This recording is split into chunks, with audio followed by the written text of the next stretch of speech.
Welcome to Everything Cancer, the empowering podcast for the cancer journey.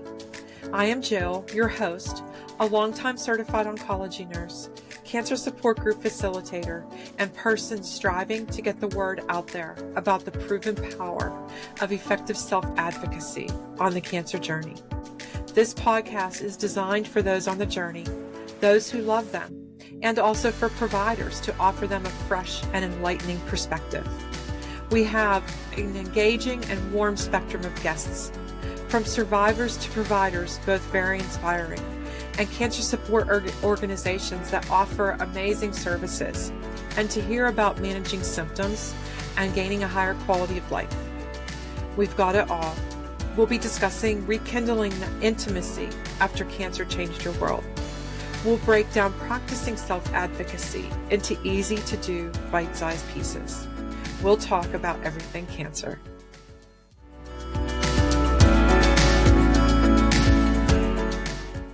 The Everything Cancer podcast is not intended as a substitute for medical advice. Please consult with your healthcare team about any concerns you may have. The Everything Cancer podcast staff will not be answering any health concern questions. Thank you.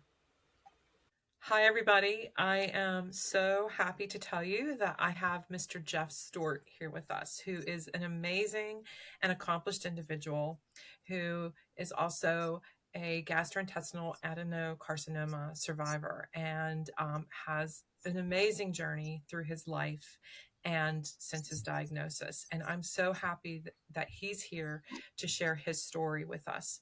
Jeff has also recently published a book entitled Living: Inspiration from a Father with Cancer. There it is. Jeff, thank you so much for being here.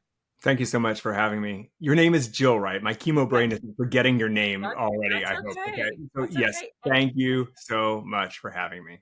You're very welcome. And chemo brain is one of the things you talk about in your book. So could you kind of explain what that is and some of the coping strategies you have come up with for it? Oh, if I tell you what's happening with chemo brain, you'll go, I have that.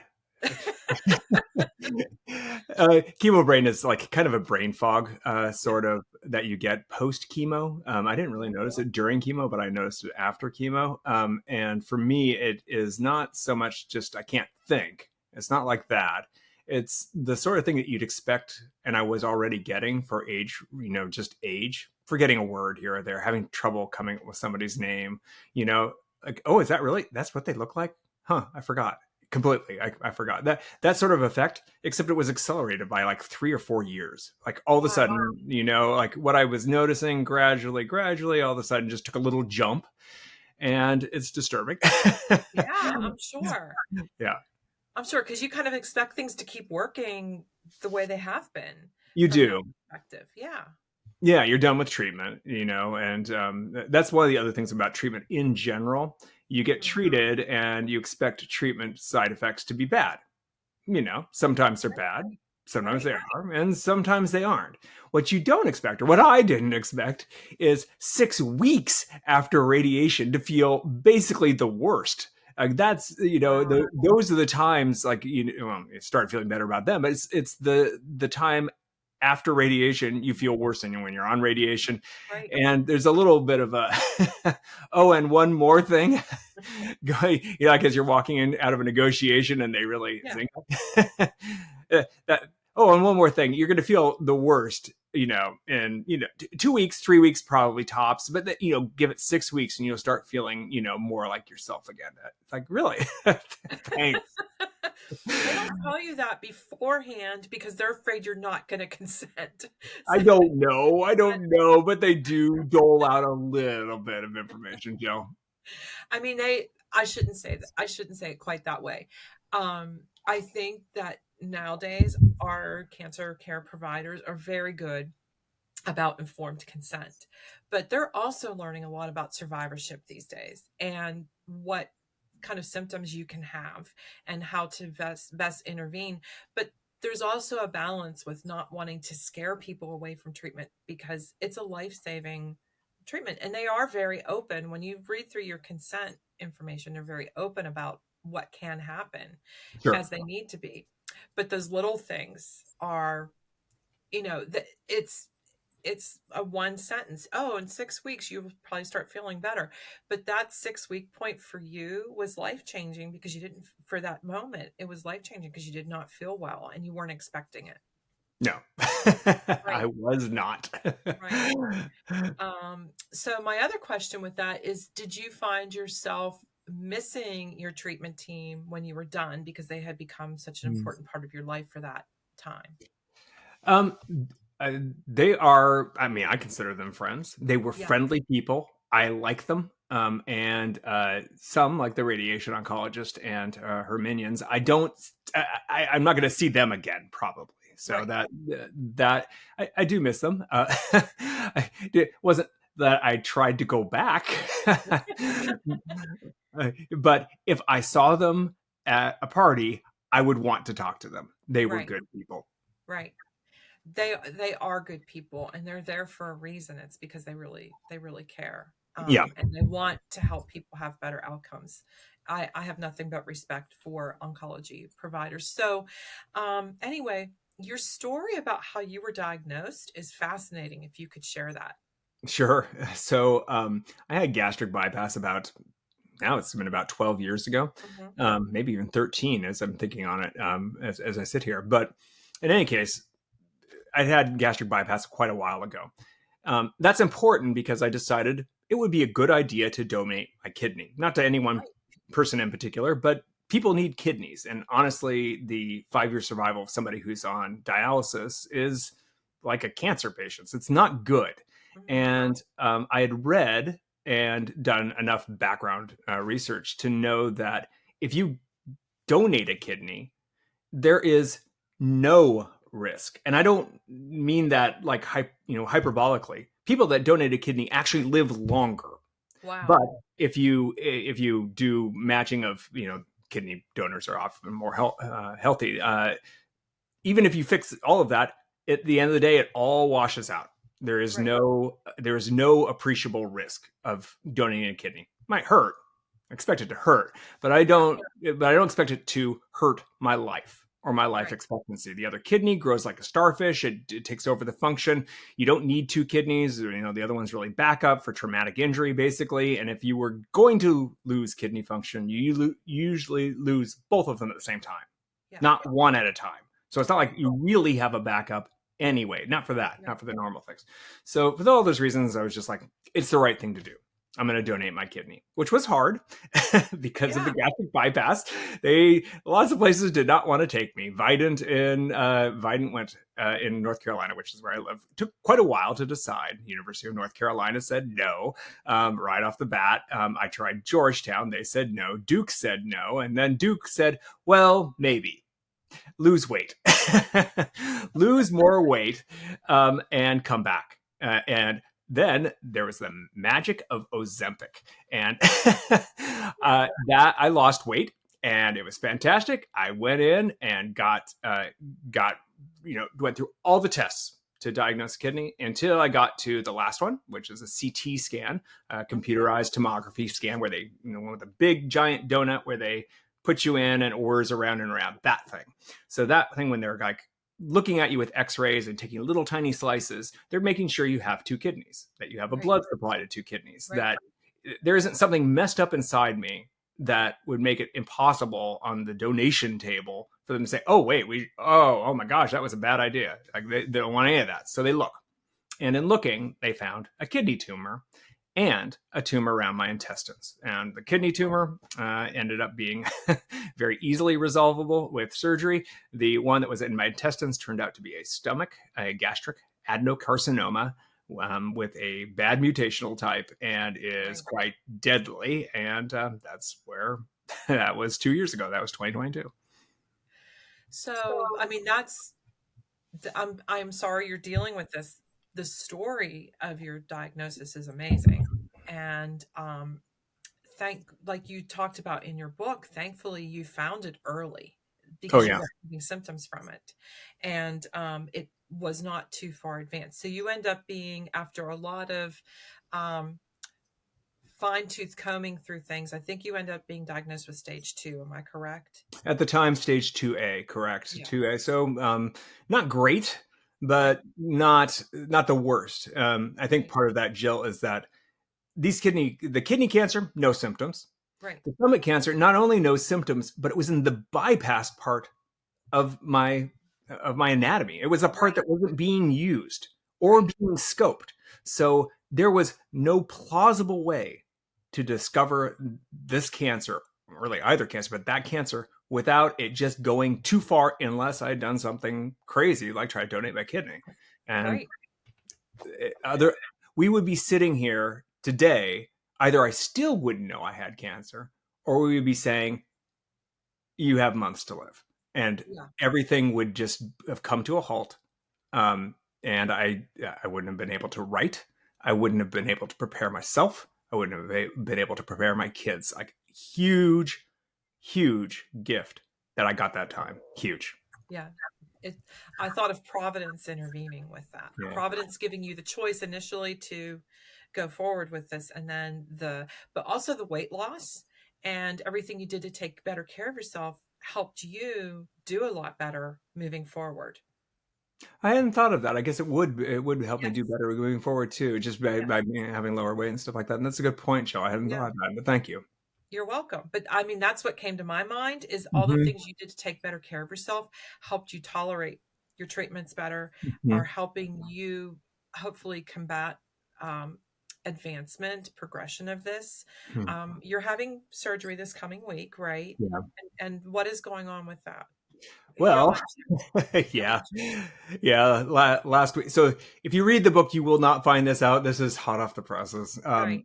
Last week, we had our every 3 months.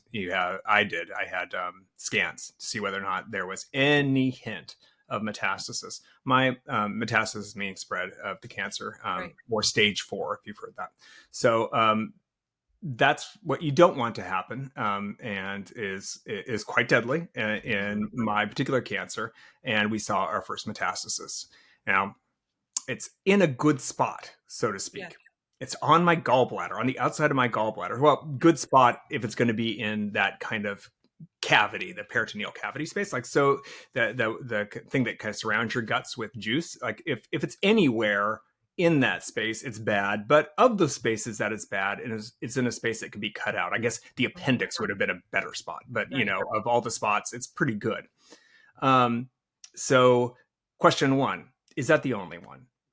It does seem passing odd, Jill, that it would be the only spot of mold on the loaf of bread, Right. but maybe it is. Maybe. Or better yet, what if it's a third cancer? That would be great news. I'm not even kidding. That would be great news because it would mean I'm not metastatic. It's not metastatic disease. Right. Stage 4 with the deadly Right. cancer, maybe it's bile duct cancer or something like that, that is bad, but not that bad. So Mhm. we will have surgery to go in and look. You can see spread of this kind of cancer before you can see it on CT scan. Yeah. So maybe 40% of the time when they go into a laparoscopic and they look in there, so 4 out of 10 times when they go in and look at somebody's guts when they are kind of in a similar situation to mine, they back out slowly going, oh yeah, it's everywhere. And they may see that. Another option is they just take out my gallbladder and that's the end. And then the last option, which is, maybe the likeliest option, is that they take out my gallbladder, but it still is metastatic and they just don't see it yet. And it's just Right. around, and we shall see the time. I don't know. Well, I am going to pray and hope for the best outcome for you, Thank you. and looking forward to updates on this. So, your book is an amazing tapestry of a letter to your kids, life lessons in the letter to your kids, and kind of a review of very impactful points in your life and your career, and then also your story of moving forward through your cancer journey. And I found it so beautifully woven. And I really enjoyed it. It was a very engrossing and quick read, which is great for most people. It doesn't, it's just, it's easy to read. So I congratulate you on a beautiful work. Thank you. You're welcome. You're welcome. So you dedicated the book to your family, and it's kind of a Mhm. letter to your children, is how I took it. Um, what message do you want to come from your book? Hmm. So it's a different message for different audiences, but Yeah. you're welcome to peek into the message that I've left in a bottle for my kids. I have 7 children. Uh-huh. They range from 31 down to 13, uh, and I worry that if I were to die, that they would go through life without the life lessons or the best possible advice that I either received or that I thought through or Hmm. learned the hard way. And I didn't want them to have to learn it the hard way. And if I wasn't going to be there to tell it to them, then I wanted them to know it and have it written down, so that later, when they could look back, they could say, "Oh, okay, that's what Dad said." And I'm Hmm. happy to pass those on to anyone. Those things go from the mundane on how to drive a car to potentially profound on how Yes. to live through life. That was the main thing I thought about doing, Jill, when I thought about writing things down, Yeah. getting down a book. But the other thing I found in doing, as I started to prepare for that and doing that and getting those things down, was that my social media posts primarily on Facebook were helping people. I work Hmm. not directly with cancer patients. Yes. I'm trained in molecular biology. I work often with pharma companies Right. or and often interview oncologists. It's my job. Hmm. The whole cancer field is scary because it's cancer, and it's scary because it's unknown. It's scary Right. for two ways. It feels, I think, to many people who get cancer, that it is not only the worst thing that's ever happened to them, but they don't understand it. Right. It is frightening beyond words. Right. But I do understand it, Yes. or I You do. can, Hmm. or I can. That looking up what exactly the molecular mechanism of an FGFR2 mutation, which is my mutation, is a Tuesday for me. It is Huh. not. It's just my job. It's Right. what I do. So when I was talking about it and explaining things, what is a CT scan? Really, what is a CT scan? Like, how does it work? Like, once you understand that the ring is a ring that has an x-ray camera in it, you're used to x-ray cameras and you're getting x-rays, but it's not x-rays like it's going to burn you. And then the whirring sound is the camera spinning around. Well, you know what? You understand a little bit more. And when you understand a little bit more, it's a little bit less scary. And I Right. was getting responses from people that are friends, acquaintances, or things that people that I didn't know, Hmm. that would tell me that when they heard my explanations of what was going on with me, without a layer of fear and terror, which is natural, it helped them. It helped them with their own cancer sometimes. It helped them with the cancers of their family members Right. sometimes that couldn't talk about it. They didn't know what to say. They didn't have the words. It helped them when a new family member was Right. diagnosed. And when I realized that my words could be helpful, not just to my kids, but to others, that's when I thought, I can do this. Right. I can write this into a book. I don't know how this is going to end, but I can write this down and write it to the absolute best level that I could possibly write something. And that's what I did. Hmm. Okay. Or It try. was it was amazing, and the way you explained everything was so good. It made it very relatable, and just I'm sorry, my son is opening and closing our garage door to go to work if you can hear that. But it made things um explanations of very complex topics um understandable. It made your experience relatable, and I could see where your social media posts, when you're including that type of information and that type of sharing, would really make a big difference to people and take some of the mystery away, which, as you said, takes the fear away too. Yeah. um, And that's kind of where my approach is coming from with this podcast is it's talking with compelling people such as yourself. And it's also bringing people in who work in cancer care to help unmask some of that mystery so that people can understand better. One of my future guests is a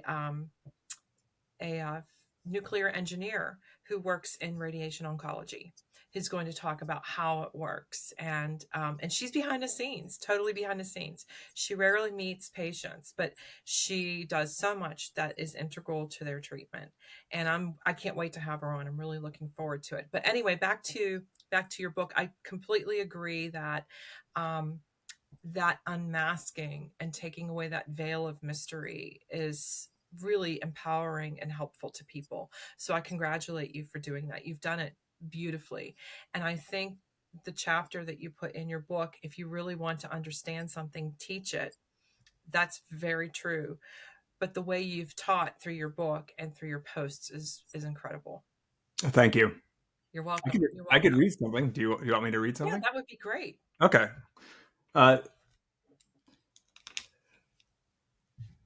you tell me whether or not this one is. You tell me to read something different. If this one you go, ooh, that one's not going to work with the No, audience. So I'm good with I will try. whatever you choose. It's Your a share chapter. is excellent. So Thank you. go It's a for it. chapter called "Not Even Pretending to Fight." Okay. I love that chapter and I thought it was a great insight. Oh, thank you. You're gonna fight that cancer.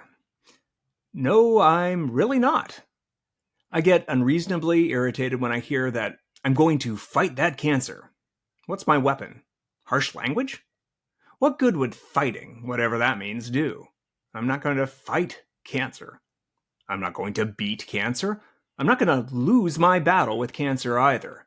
I don't even think my good attitude or bad one is going to do much of much, at least as far as fighting cancer goes. The actual cancer fight looks like this. The chemotherapy oxaliplatin is spot welding my DNA to the replicating DNA strands so they snarl in a tangled mess. The oral prodrug of the chemotherapy 5FU, yes, there's a chemotherapy called FU, Yes, figures. there is. Oral 5FU prodrug is keeping new DNA pieces from being made and poisoning whatever DNA manages to copy itself despite the oxaliplatin spot welding. My immune system is hunting down stray cancer cells that survive the war chemo is waging on my DNA. In 3 months, chest radiation will blow double-stranded breaks in my DNA, mortal molecular wounds. If the actual fighters kill every last cancer cell, then I live. If even one cancer cell lives, I die. I'm not a fighter. I'm the battlefield. I thought that was incredibly insightful. And it really speaks to it's beautifully written and so well written. It speaks to why building a great team is so important. And Why? Yes, yeah. and why getting a second opinion is so important because Mm. you want your best operatives on that battlefield. Yeah, the good thing about it is having. I said I interview oncologists as part of my job, but not just oncologists. I interview basically any specialty type out there, depending on the product that I'm trying to understand, how it might be used in a hospital setting or in a clinical setting. So I talk to a lot of doctors, or have Mhm. over the years. Um, Oncologists are smart. Yes. You expect. I think that the typical you think, brain surgeon will be smart. Yeah, they're smart. You think, oh, the cardiologist is gonna be smart. Okay, they're smart, arrogant but smart. But the oncologists are the complete nerds of the class. They are the ones that aced every test. They are totally into science. It's it's refreshing. It's really really nice. Like you have gotten. It's a terrible disease, but the good part of it is that you get the best doctors. Right. Right. I agree with you there. I also find that oncologists combine the art and science of practicing extremely well because everybody is different. Everybody's an individual, and some people react differently or have symptom different symptoms for the same treatment, and they become very good at stepping back and looking at that individual person and working with them, which pulls in the art piece and the critical judgment piece. It's not the same for everyone. Um, so I'm glad to hear that you think oncologists are some of the smart. I love working with them. I really do. And there's so much discernment that needs to go into it, and critical judgment, and really talking with their patients and understanding what's happening, and also what their life is like outside of the office, because that's going to impact treatment as well, so that they can have the best support through their treatment and be able to be as compliant with it as possible. You know, from your work, your career, Mhm. that sticking with the protocol that was decided upon as most effective in the clinical trials is really important for the Mhm. best effectiveness. And someone's lifestyle doesn't always coincide with that. So it's really important to understand what that lifestyle is and work with that person. You were probably are probably one of their star patients, because you understand this and you fall into line to be as close to the clinical trial as possible. I don't think the general public necessarily does understand that. I And am so, highly compliant. yeah. So it's but the way you describe that is just beautiful and amazing. Um I'm flipping through my notes here for a second. So what have you discovered about yourself, Jeff, that you has surprised you through this? Hmm. It's a hard question, Jill. What has actually surprised me about myself? I've always known that I'm pretty good in an emergency, and that I Yeah. work well towards deadlines. And this has certainly brought that to the fore. A lot of deadlines and hard ones, and lots of emergencies. I guess the only places where I don't do well in an emergency is when I caused it. If I've caused the emergency, then I'm horrible because I feel bad the whole Yeah. time. But otherwise, um, hmm, I don't. I'm probably also a better person when it's bad news. The the things that make me a less good person, anything with impatience or anything with um, just or willing to waste time more often, those go away. Those go away. So you have a message of understanding what your treatment involves, so that you can work with it better and understand what's happening more, advocate for yourself better. Mhm. What other message do you want to give to people that are also on a cancer journey? Oh my gosh. So there is one that is hugely important. And if there's only one thing you learn or you remember or anything, it's this. And it's going to be a hard thing for some people to hear. But these are the data. This has been tested. Yes. Those people that choose alternative therapies over, not in addition to, but over doing what their doctor said, they go, I wash my hands of this. I'm just going to go and I'm going to try something else, some other alternative treatment. Those people who do that sometimes live and sometimes die. They die at twice the rate of patients that just go in to listen to what their oncologist said. Not even necessarily compliant, but they just don't reject it. They go Mhm. in for the oncologist. Maybe they do supplements in addition. Twice is a lot. Yeah. Twice is a lot. And you will, as a cancer patient, be getting lots and lots and lots of very kind but very wrong advice. Hmm. Lots of it. Cancer is not an easy field to learn. Remember all those nerds that we talked about? Right. Like, they're there also because everyone else was weeded out. They are at the deep end of the deep end of the swimming pool, Mhm. scientifically. Right. We pay experts not because they agree with us. That's just, don't pay experts to agree with us. Follow the doctors. Sure, go ahead and get multiple opinions, make sure you have the best doctor. Of course, of course. But then once you've found the best, trust them. Trust them. That's what you are paying them for. Right. Trust them. Let them do their jobs. Let them fight for you. Because at the end of the day, Jill, for all my training, it's not as though I could find or can find anything that's better from what my doctors are telling me to do. I can find other things that tend to be side roads and kind of waste time as I think through them.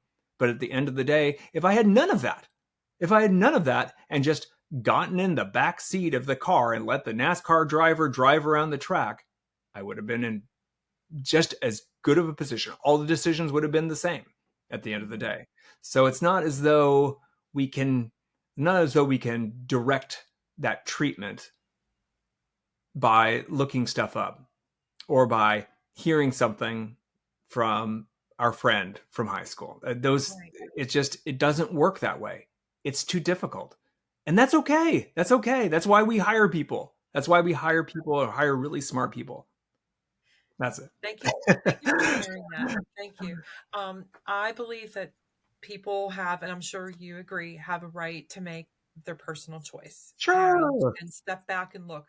But I think your insight of understanding how complex this really is, Mhm. and the way you explain it in your book, about how the different treatments are working between the oxaliplatin, the 5FU, the radiation, shows the complexity Yeah. of it.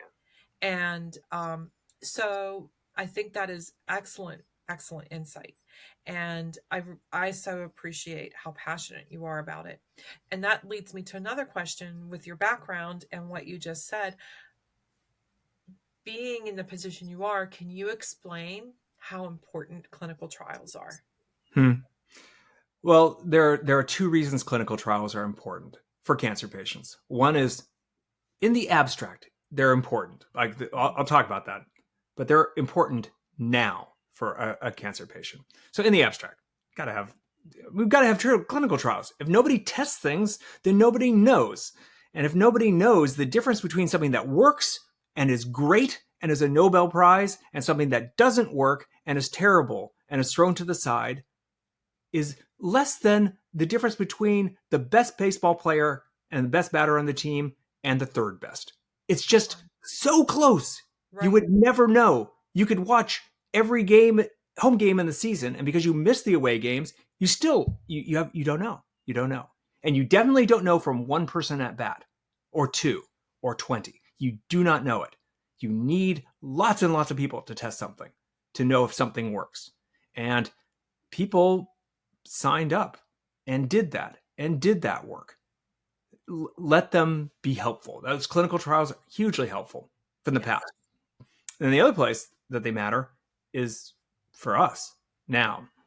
When I get more cancer treatment, which is likely, not to save my life, which it can't, but to extend my life and to make it less burdensome. When I get that, it will likely be in a clinical trial. Why? Because we've used the one agent set that really works well, that we know works well. So now there's nothing really good left. So when you're in that position, then a clinical trial is your best bet. It's not, it's being tested. Let's make no bones about it. It's something that's being tested, but it's being tested in a safe way, as safe as it can be when it's cancer and chemotherapy. It's being tested where they monitor you, and it's being tested in a way that if it works, it will be helpful to the next set Mhm. of people, the next generation of people, the next cancer patients. And that seems like a good thing. It is a good thing. I love when I read articles about how a phase 3 clinical trial is released or approved by the FDA and the fast track because they've had so many good results from it. I get Yeah. chills when I read things like that. And I think, oh, more people have better operatives, like as you put it, on the battlefield. And that's great.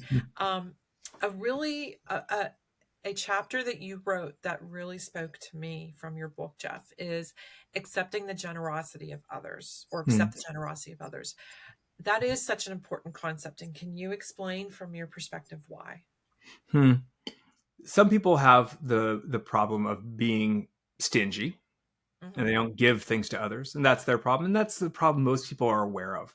But lots of kind people find it difficult to accept that other people are helping them. Yeah. With a cancer patient, that's even more important, to accept the generosity of others.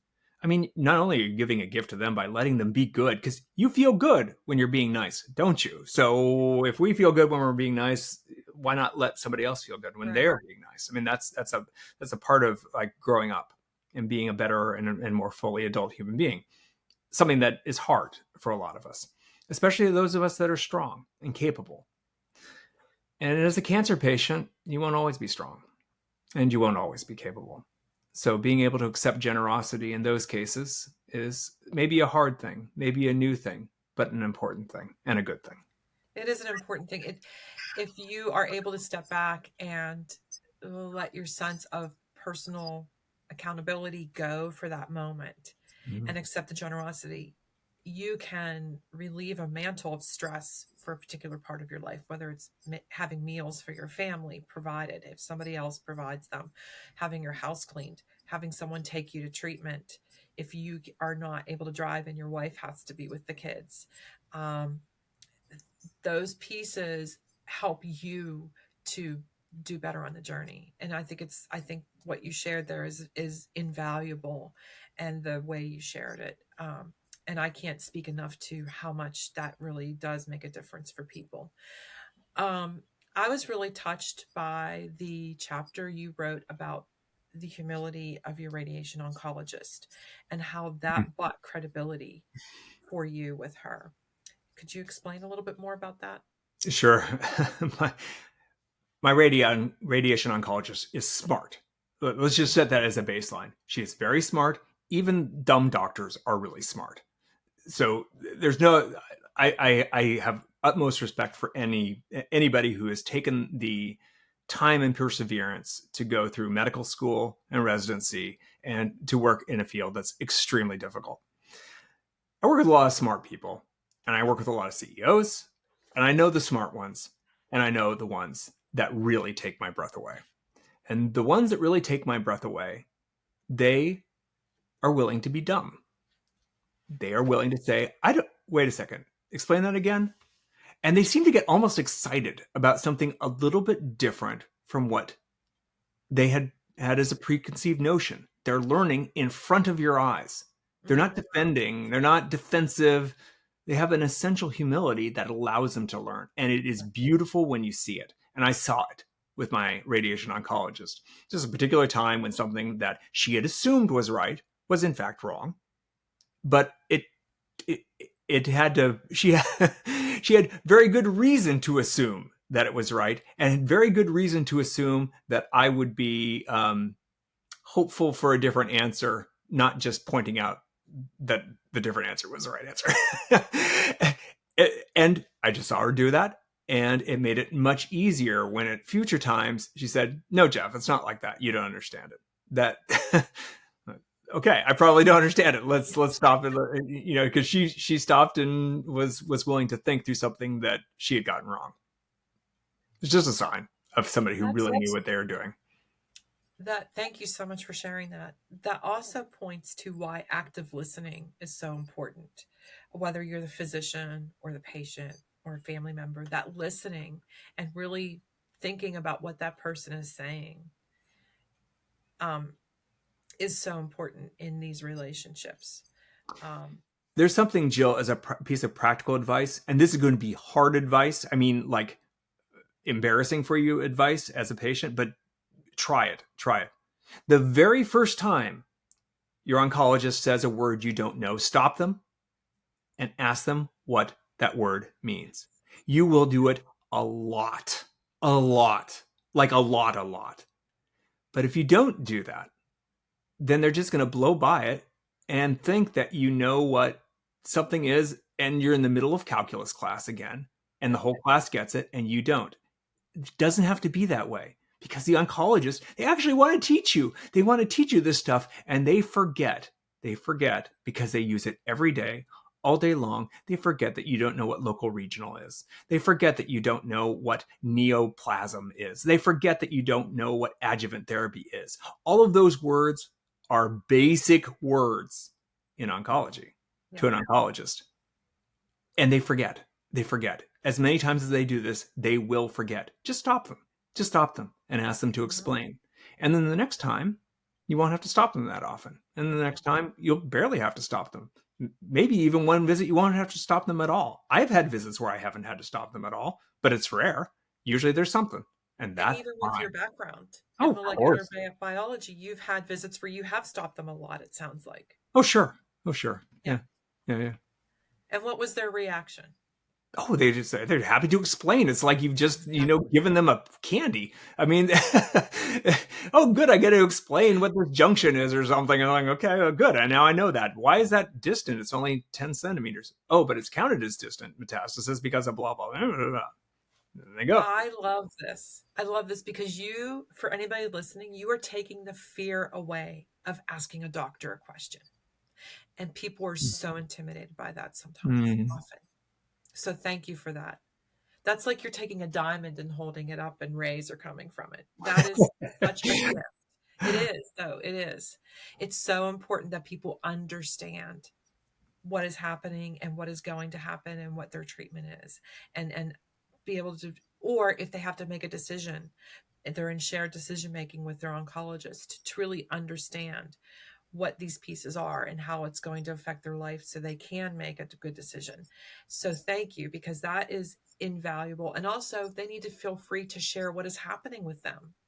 And so to be able, thank you so much. I cannot say enough. So what haven't we covered yet that you really want to share? Sorry, let me just pause and think through these things. That's and you can fine. cut it out on the time if it takes too long for me to think through these things. Chemo brain. I can do the Jeopardy music in the background while you're thinking. That will make me happy, not sad. And for our listeners, Jeff has been on Jeopardy several times.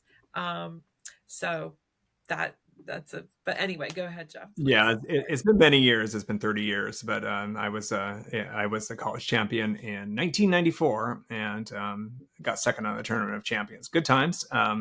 So you'll read about that in the book also. Oh, if I had a publicist, and then they would get mad at me for not mentioning my book every few seconds.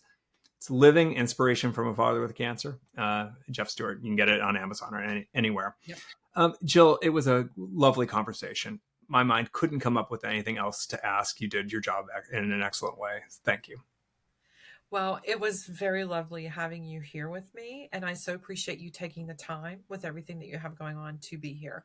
And again, that is Living: Inspiration from a Father with Cancer. It's available on Amazon. I'm going to be posting the link to it on the Everything Cancer website. And your presence has been a gift to me, but a gift to all of our listeners too, Jeff. Thank you. Thank you for having me. And if you have cancer, or if you have a loved one with cancer, I'm sorry, first of all. There are people like Jill that will be there to help you. And I can't say this next part enough, though. There will be people that will try to take your money and scam you out and sell you things that won't work and won't help you. And if you think about it for 1 second, the person that would be willing to do that to a cancer patient, you just don't want anything to do with them. Listen to your doctor. I'm not saying that just because doctors are gods. They are not gods. They get things wrong. They will get things wrong. That's part of the game. That's part of what they have to do to play. But it's a safe harbor in a sea that is full of sharks.